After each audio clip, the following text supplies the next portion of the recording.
নরসিংহ, নরসিংহ, নরসিংহ, দুর্গা না, নরসিংহ।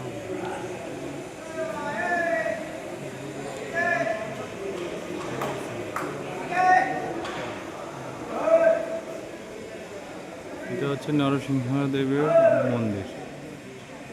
এটা নরসিংহদেবের মন্দিরের উপরটাই হচ্ছে একেবারে এরকম একটা সুন্দর গম্বুজের মতো, যেটা প্রায় 10 তলারও বেশি হবে মনে হচ্ছে, 15-20 তলা উপরে একটা ঝর্ণা লাগানো।